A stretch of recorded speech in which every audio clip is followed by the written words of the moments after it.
सुप्रा खेळणी बनवण्यासाठी या झाडाने मदतीने कितीतरी फांद्या सुरुवात केल्या आहेत. वर महिन्यापासून ते पाणीदार अनेक हातात पिण्यासाठी झाडाने मनुष्यासाठी वाहून घेतले आहे. स्त्री जगतातील गगऱ्या फुलांचे सौंदर्य कसलाच तर करतो, तो सोन्याच्या हाराने मिळविता येत नाही. खरं सांगायचं झालं तर देती सारे देते जवळी मनापासून वृक्ष म्हणू की ऋषी म्हणू हे एकच गणित असे हे वृक्ष ऋषी मुनी कवी लेखक यांना फुलं मारणार नसतील तर नवलच म्हणावे लागेल. अहो वृक्ष म्हणजेच डॉक्टर. त्यांनी आपल्याला निरोगी आरोग्यासाठी स्वतःचे कान मूळ खोड कान फुले फुले एकूण एक अवयव आपल्याला अर्पण केलेले आहेत.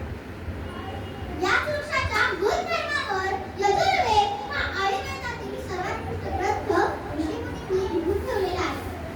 गौतम बुद्धाला बोधी वृक्षाच्या सानिध्यात ज्ञानप्राप्ती झाली. संपूर्ण जग फाळले. संपूर्ण मानवजातीचे कल्याण केले. पशुपक्ष्यांना अन्न निवारा व शुद्ध हवा पुरविणारा पशुपती म्हणजेच वृक्ष महर्षी यांच्याकडे मात्र कधीच काही मागितले नाही.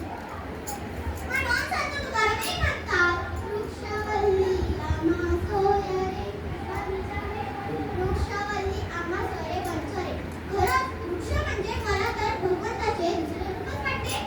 त्याला कारणही तसेच आहे. संपूर्ण जीवसृष्टी ही वृक्षावरच अवलंबून आहे. संपूर्ण जीवनचक्र हे माझ्या मित्रामुळे म्हणजेच वृक्षामुळेच चालते. झाडाचे प्रमाण कमी झाल्यामुळे जास्तीचं प्रमाण वाढू लागले आहे. मातीलाही धरून ठेवले आहे ते झाडांच्याच मुलाने. मनुष्याने निसर्गाला प्रदूषण केले आहे. तेही माझ्या मित्राने सहन केले आणि प्रदूषण कमी होण्यास हातभार लावला. दिवसेंदिवस वाढत जाणारी वृक्षतोड पाहिली की मला चिंता वाटते ती म्हणजेच मनुष्याच्या भविष्याची. माझी मनुष्यजातीला विनंती आहे की माझ्या मित्राशी कृतज्ञतेने वागू नका.